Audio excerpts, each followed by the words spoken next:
Welcome back to the Bills Bunker. As always, I'm Jake Varcoe, and the NFL Draft has concluded.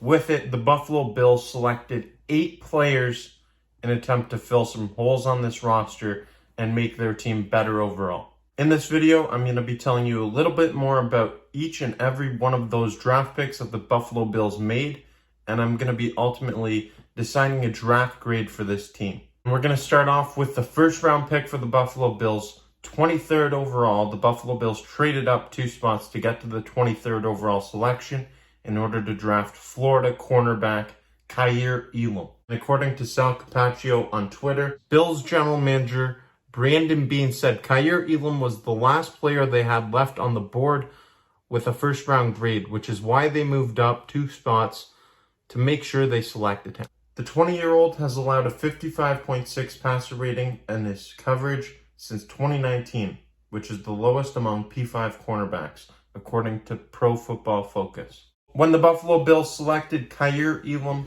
23rd overall, they were getting a guy who was, as Sal Capaccio's Twitter just mentioned, the last player with a first-round grade that they had on their board.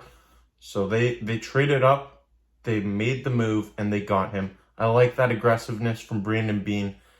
You have to take chances sometimes. Then in the second round, the Buffalo Bills traded down twice in order to draft Georgia running back James Cook. And if the last name Cook sounds familiar in and around the National Football League, that's because James Cook is the younger brother of Minnesota Vikings running back Dalvin Cook. Over in Minnesota, Dalvin Cook has posted 3 consecutive seasons of over 1,000 yards rushing. Meanwhile, his younger brother James totaled 1,503 yards along with 14 touchdowns on the ground and 67 receptions for 730 yards and 6 touchdowns over 50 games in 4 years with the Georgia Bulldogs. Look for Cook's ability as a pass catcher out of the backfield to play dividends for the Buffalo Bills this season. Watch for them to utilize that on this offensive unit, much like they were planning to with J.D. McKissick before he decided to go back to Washington. I feel the pick of James Cook could end up being a real value pick for the Buffalo Bills at a position of need. Yes, I know Devin Singletary stepped up last season, but after that, there's some question marks. So you want to see competition, you've got it. Iron sharpens iron. After selecting Cook 62nd overall, the Buffalo Bills made their next pick at pick 89 when they selected linebacker Terrell Bernard. Bernard is a speedy linebacker out of Baylor who runs a 4.59 40 time and finished his college career with 16.5 sacks, which was good enough for 3rd most in school history. In 45 games at Baylor, he totaled 320 tackles, 22.5 tackles for loss, 3 interceptions, and 11 pass breakups. After posting 2 100-tackle campaigns at Baylor, he joins a Buffalo Bills defense that could really use some help at the linebacker position in some dire need of depth behind Tremaine Edmonds. The Buffalo Bills did not make a selection in the 4th round. However, they made a selection 148th overall in the 5th round when they selected wide receiver Khalil Shakir. He was selected by the Bills 148th overall after leading the Boise State Broncos in receiving yards in back-to-back seasons. Shakir averaged 121.5 all-purpose yards during his junior and senior seasons, which was the most in the Mountain West. So that's obviously quite the impressive accomplishment for Shakir, and he was drafted by the Buffalo Bills, who, again, they needed depth at the wide receiver position. There's plenty of talent on this wide receiver core. Of course, you have the likes of Stephon Diggs, Gabriel Davis, just to name a few, but after a group of 4 or 5 guys, there's a drop-off, and you could use some more depth because you never know what's going to happen with injuries in a long NFL season. 180th overall in the 6th round, the Buffalo Bills made an interesting pick. This pick really piqued my interest. It was the pick of punter Matt Araiza. This punter out of Arizona State is known as the punt god. I mean, That's pretty telling. Just the nickname he has, the punt god. That sounds like a punter you want on your team. The punt god was college football's top punter last year, yet he was the third punter selected in this year's draft. He led the nation with an FBS record 51.4 yards per punt, with 6 punts of at least 70 yards. He also booted 2 punts of 80 yards or more, one of which was 86. That's the longest in college football. So this punter has a lag on him, and a lot of people would think this is a boring pick, but I actually find this a really interesting pick. Anytime you go the route of special teams in the draft, I mean, Matt Hawk's now on the hot seat, and that veteran punter, he's going to have to compete with this young punt god. I really like this pick for the Bills, though. I remember back to a few times last season when Matt Hawk had some really awful punts, and sure that happens, but that can't happen. It just can't happen in a big moment, in a big-time game. And with this pick of Areza, the Buffalo Bills are looking to tighten up the position and get rid of those unnecessary, really detrimental punts.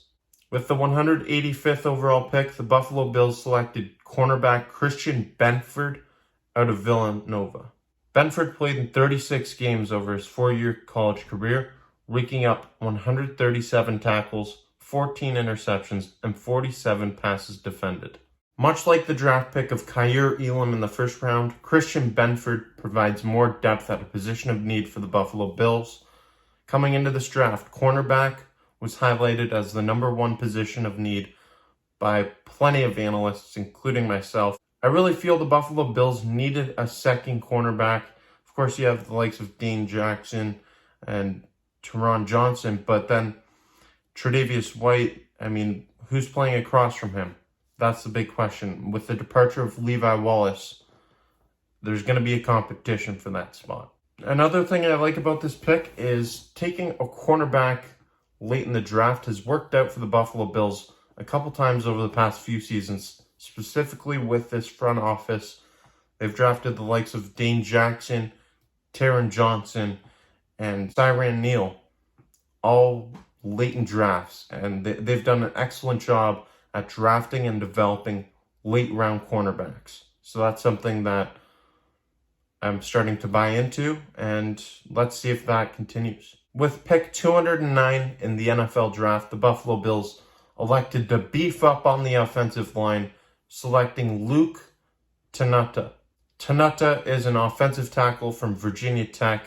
He's a versatile offensive lineman who stands in at a whopping 6'8", 319 pounds. In 2020, he was on an offensive line that helped produce an ACC best 240.1 rushing yards per game. In his college career, he started 14 games at right tackle and 12 at left tackle.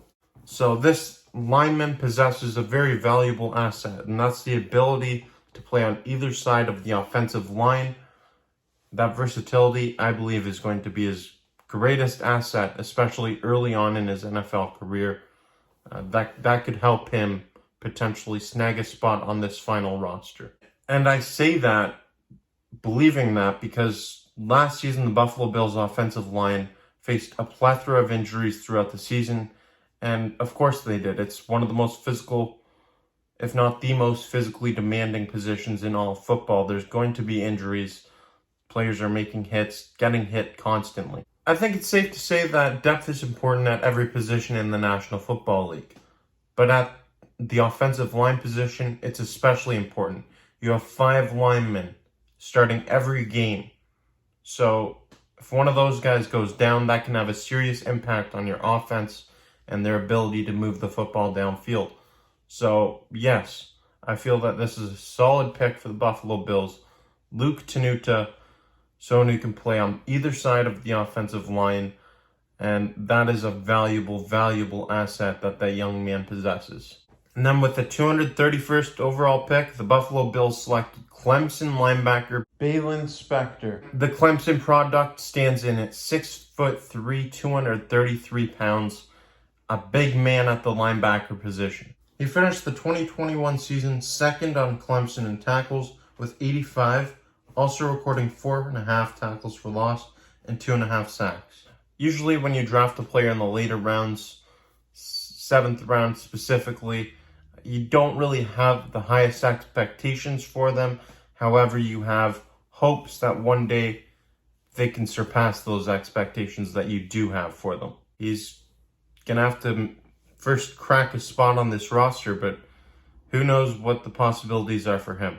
I feel as if Spencer's likely going to contribute on special teams this year if he does indeed crack this roster, play a role similar to what we see with Tyler Matakovich. Overall, I feel this was a really solid draft for the Buffalo Bills. They drafted at positions of need, such as running back, linebacker, and punter. They also obtained some more depth, some much-needed depth at the cornerback position, at the linebacker position, adding more competition in that backfield, and trying to beef up the offensive line a little bit more with a versatile player. I really like what Brandon Beane and this front office did this year at the NFL draft. Overall, I'm going to give them a grade of a B. I like the aggressiveness that they used to trade up into the draft to get their guy at pick number 23. They moved down a bunch to fall back in the 2nd round to draft James Cook. They have a lot of promise in this draft and some boomer bust talent here. We're going to see how this roster shapes up and how many of these players end up cracking the roster come September. I'm excited to see it. Again, a B grade. Let me know your thoughts about that grade and what would you give the Buffalo Bills for their 2022 NFL draft. Let me know in the comments section down below. Thank you for watching this video, and until next time, I'm Jake Varcoe. Stay tuned for more content coming your way on the Bills Bunker.